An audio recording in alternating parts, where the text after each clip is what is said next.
donor of Kantaben Kashiram Institute of Agricultural Sciences and Research, Shri Kashiram Bhai Patel, who is a visionary philanthropist and a prominent personality.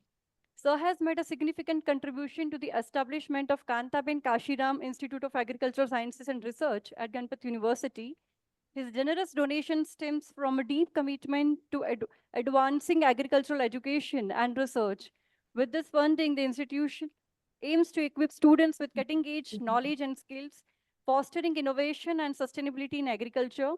His support underscores his dedication to empowering future generations of agricultural professionals and enhancing the agricultural landscapes in the region. Kashirambhai Patel દાદા આજે પોતાના કિંમતી સમયમાંથી વિદ્યાર્થીઓને પ્રોત્સાહન આપવા માટે સહપરિવાર સાથે ખાસ પધાર્યા છે. આપ જોઈ શકો છો સ્ક્રીન પર. એવું કહેવાય કે અખંડ પરિશ્રમનો કોઈ વિકલ્પ નથી, અને આ કહેવત ઉપર ખરા ઉતરીને આજે આપણા સમાજ અને ખાસ યુવાનોના પ્રેરણારૂપ એવા કાશીરામ દાદા અને એમના પરિવારના તમામ સભ્યોનું હું ગણપત યુનિવર્સિટી તરફથી હૃદયપૂર્વક આભાર વ્યક્ત કરું છું અને માનનીય શ્રી કાશીરામભાઈ પટેલ સાહેબને હું સંબોધન માટે આમંત્રિત કરું છું. Please sir.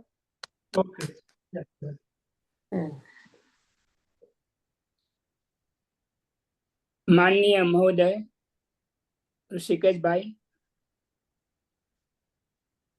ગણપત યુનિવર્સિટીના શિલ્પી, સહાયક અને વિદ્યાર્થી જગતના લાડીલા ગણપત દાદા, મંજુબેન, મંજુ દાદી,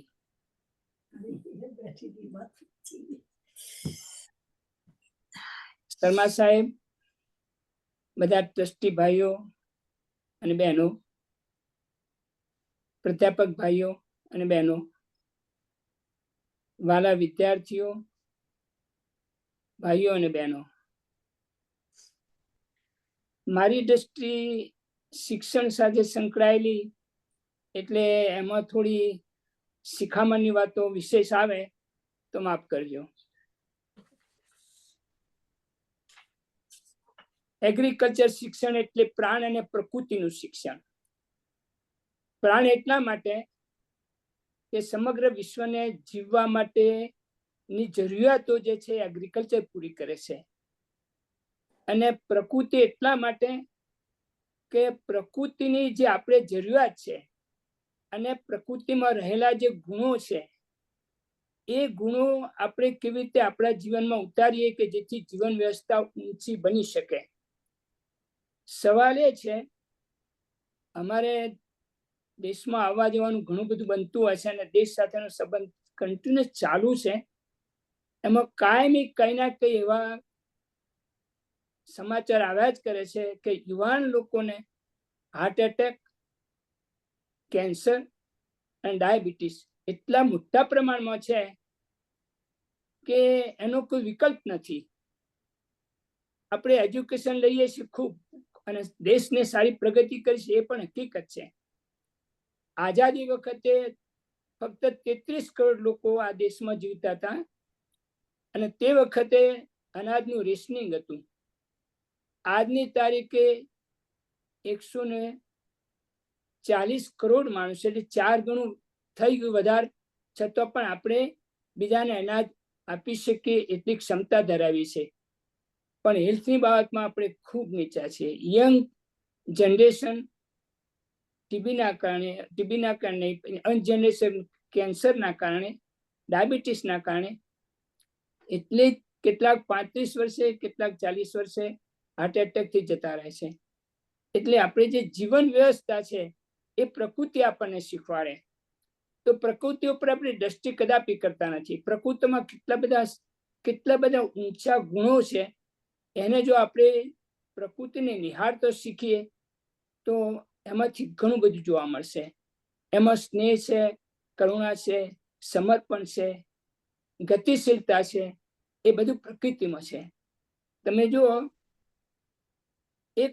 તમે રસ્તાઓ પર, રોડ ઉપર ચાલતા હો તો તમને રોડ ઉપર એક નાની કીડી હંમેશા તમને કીડીઓ દેખાશે, અને એ કીડી કદાપી કોઈ જે ઉભી રહેલી કીડી હોતી નથી. સતત એ ચાલતી જ હોય છે. આપણા પગ નીચે કચડી જાય પણ એ રોડ ઉપર ગમે તે તમે જો, એવા સમગ્ર જે પ્રકૃતિના પ્રાણીઓ છે એમને કોઈ હોસ્પિટલો નથી, એમને કોઈ કેર કરનાર મા બાપ નથી, એને છતાં પણ એ એમની કુદરતની નક્કી કરેલી અવસ્થા સુધી જીવી શકે છે. કુદરતે આપણે શ્વાસોશ્વાસની પ્રક્રિયામાં માનવ જીવન 100 સુધી રહી શકે, સિવાય કે તમે એમાં જેટલી ઉણપો નવી ઊભી કરીએ, ફૂડની બાબત છે, હેબિટની બાબત છે, જીવવાની બધી બાબતો જે છે એમાં તમે જેટલું વધઘટ કરવા જાઓ એટલે કોઈના 5 વર્ષ, કોઈના 10 વર્ષ, કોઈના 25 વર્ષ, કોઈના 50 વર્ષ ઓછા થઈ જાય. પણ કુદરતને જે બીજા પ્રાણીઓ છે એ પ્રાણીઓ એમની જે કુદરતે નક્કી કરેલી આયુષ્ય છે ત્યાં સુધી જીવી શકે છે, કારણ કે એ કુદરતના નિયમને આધીન રહીને પોતાનું જીવન જીવે છે. એટલે આપણે back to the follow the nature એ આપણા જીવનમાં ઉતારવાની જરૂરિયાત છે. એનો તમને એક દાખલો આપું કે માનવ શરીર એ વેજીટેરિયન કે નોન વેજીટેરિયન એ કોણ નક્કી કરે? માનવ કરે છે. કેમ કે માનવને મગજ છે એટલે પોતે નક્કી કરે કે હું આ ખાઈ શકું, કેમ ના ખાઈ શકું, એમ હું મીટ પણ ખાઈ શકું અને અનાજ પણ ખાઈ શકું. પણ ગાયને નથી સમજતી, બકરી નથી સમજતી.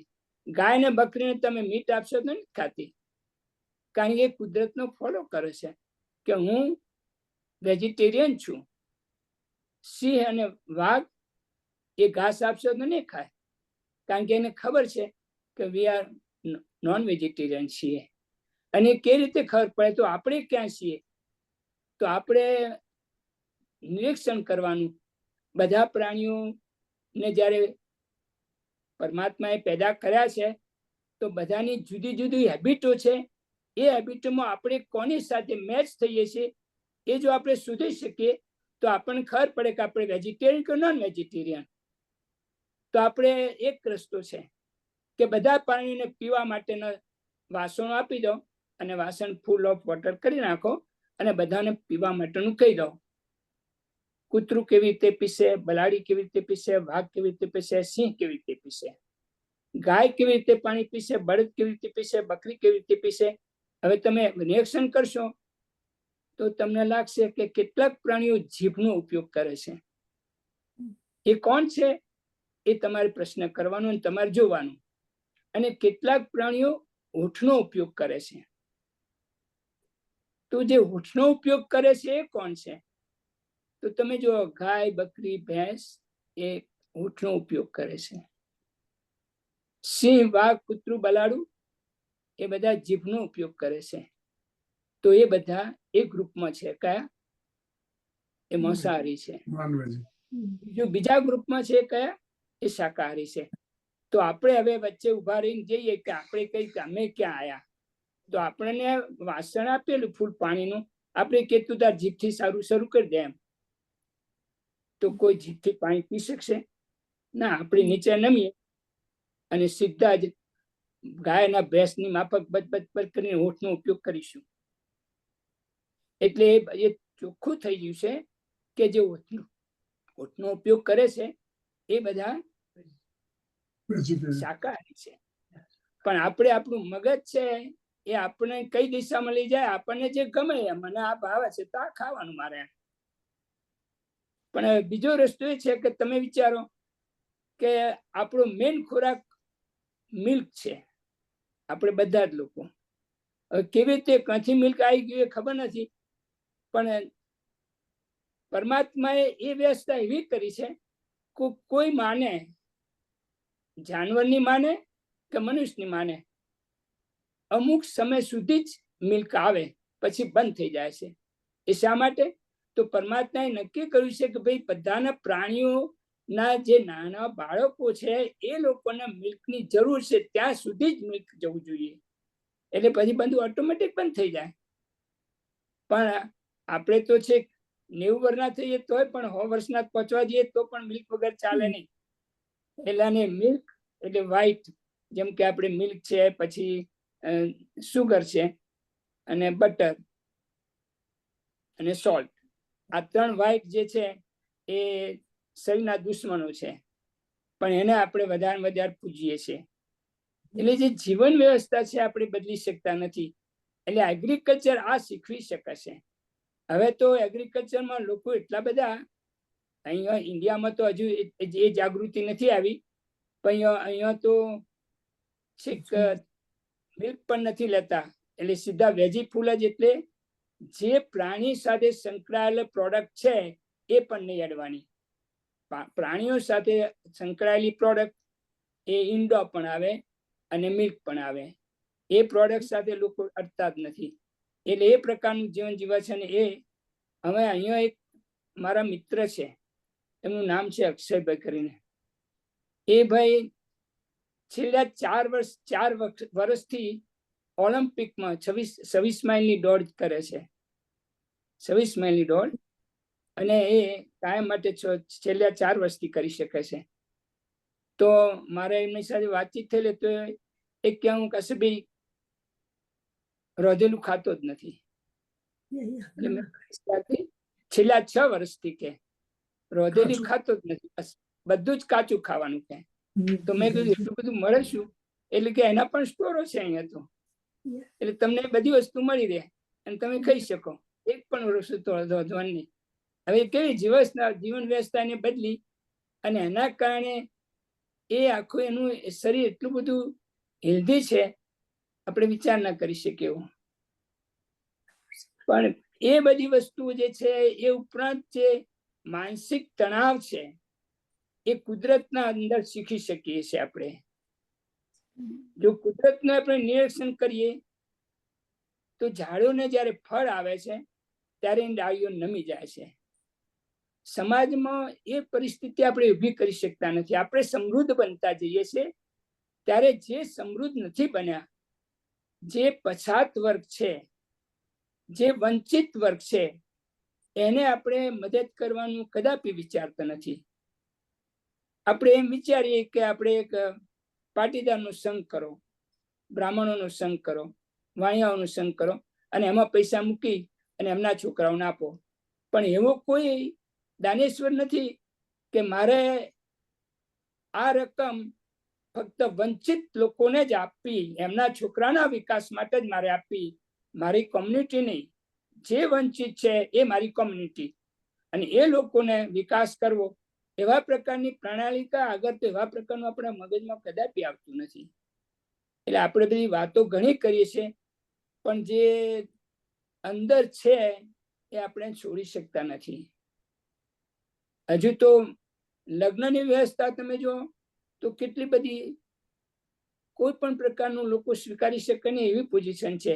ભલે છૂટાછવાય થોડાક લગ્ન થતા હોય એ જુદી વસ્તુ છે, પણ જ્યાં સુધી વંચિત કોમો સાથે રોટી અને બેટીનો વ્યવહાર ન થાય ત્યાં સુધી સમાજની એકતા કદાપી ના આવે. અને જે 1000 વર્ષ પહેલા પણ આ દેશ જેવો ગુલામ હતો, એવો ગુલામ ના થાય એની કોઈ ખાતરી નથી. કારણ કે આપણે જે રીતે જીવીએ છીએ હજુ પણ આપણે આભાર છે તો છે. પણ વનસ્પતિ ઉપર આપણે ધ્યાન રાખીએ તો ઝાડનો ફળ આવે ત્યારે ઝાડ નીચે નમે છે, એમ આપણે નથી સ્વીકારી શકતા. અને એ કોઈ પણ પ્રકારની અપેક્ષા વગર ઝાડ આપણને છોડો આપે છે, ઝાડ આપણને ફળ આપે છે, ઝાડ આપણને એના લાકડા વગેરે સુકાઈ જાય તો એ ઉપયોગમાં આપે છે, એના પાંદડા પણ ઉપયોગમાં આવશે. એટલે એ પોતાની આખી જાતને નવસાવર કરી રહેશે. એવું આપણે કદાપી એમાંથી કોઈ દર શીખ નથી લઈ શકતા. એથી વિશેષ કે કડવામાં કડવો લીમડો, એ લીમડાને જ્યારે કડવો એટલે કડવા માટે જ આપણે લીમડો લેતા હોઈએ, ત્યારે એનું જે લીંબોડી આવે અને પાકે ત્યારે એ કેરી જેટલી જ મીઠી લાગે છે. એટલે તમે વિચારો કે એ પોતે પણ પાક્યા પછી એનામાં કેટલું સદગુણ ઉભો થાય છે. પરિપક્વતા આવે ત્યારે એની સદગુણ, જે ઝાડ જે કડવામાં કડવો છે એમ એનામાં આટલી સદગુણતા આવતી હોય તો માનવીમાં નથી આવી શકતી. એટલે જે શીખવાનું છે, એજ્યુકેશન એ ટેકનોલોજી છે, એક અલગ વસ્તુ છે. જે જીવનની વ્યવસ્થા છે એક અલગ વસ્તુ છે. એટલે શિક્ષણ સાથે કેરેક્ટર, એટલે હું ઘણી વખતે હું જ્યારે ટીચર હતો ત્યારે પણ હું કહેતો તમારો ધંધો શું, લોકો મને પૂછે તો હું કહેતો તો હું કોન્ટ્રાક્ટર છું. એ કે તમે કોન્ટ્રાક્ટર, તમે તો પેલા માસ્તરગીરી કરો છો ને કોન્ટ્રાક્ટર શીખી ગયા, તો હું કેરેક્ટર બિલ્ડર છું. I build the character to my student. That is my work, and that is important. અને એ કેરેક્ટર બિલ્ડ એટલું કે એ વખતે અમારી શાળાના છોકરાઓ છોકરીઓ ગુજરાત અને ગુજરાત સ્ટેટમાં અને ઇન્ડિયા કક્ષાએ હું લઈ જતો. અને એ વખતે એમના વાલીઓ એમ કે કાશીભાઈ જાય તો જ અમે છોકરીઓ મોકલીએ. એટલે એ પ્રકારનો એ વખતની વાત કરું છું. કેટલા વર્ષો પહેલાની વાત છે? 55-60 વર્ષ પહેલાની, 70 વર્ષ પહેલાની વાત છે આ તો. સમજો ને, એ વખતે તો અમારી છોકરીઓ સુધી જતી હતી. કારણ કે કેરેક્ટર એ હું મારા ટીચર્સને કાયમ કહેતો કે every single day you are getting old. Consider your mind. Every single day you are getting old. So you have to behave as an old person. એટલે વાલી છો તમે, અને તમને તમારા છોકરાઓ, તમારા મા બાપો તમને છોકરાઓ સૂંપી દે છે. જ્યારે સૂંપી દે ત્યારે તમારી રિસ્પોન્સિબિલિટી છે, જ્યાં સુધી તમારા યાર્ડમાં હોય ત્યાં સુધી એ છોકરાઓને કશું થાય એની તમારી જવાબદારી લેવાની છે. ઓકે, ઘણો બધો ટાઈમ થઈ ગયો. આમાં કોઈ સમય મળશે ત્યારે વાત કરશું બધી. પણ બહુ આનંદ થયો. બધા મિત્રો, તમે બધા ખૂબ યુનિવર્સિટીના વિકાસ માટે જે લોકોએ સહયોગ આપ્યો છે, ગમે તે રીતે, પૈસા એ કેટલી વસ્તુ નથી. તમે બીજા છે દોડધામ કરીને છોકરાઓને શિક્ષણ આપો છો, તે અગર તો બીજી કોઈ પણ વ્યવસ્થા માટે જે તમે ઉપયોગી બનો છો, એ ખરેખર ધન્યવાદને પાત્ર છે. અને વાલા વિદ્યાર્થી મિત્રો, તમારું જીવન સાથે સાથે તમારું હેલ્થ એટલું સુંદર સાચવો કે જેથી અમને બધાને આનંદ રહે. ઓકે, જય ભારત. કાશીભાઈ, બહુ સરસ વાત કરી. આપણે પ્રાકૃતિક ખેતીનું એજ્યુકેશન આપી રહ્યા છે કૃષિમાં અને એગ્રીમાં. પ્રાકૃતિક એટલે totally natural, without any chemical fertilisers. બહુ મોટો subject. Yeah, right. Okay.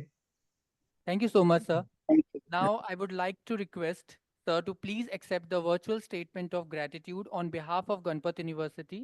And I request Gulab Bhai to please display the virtual statement of gratitude on a screen. Thank you. Thank you so much, sir. Now,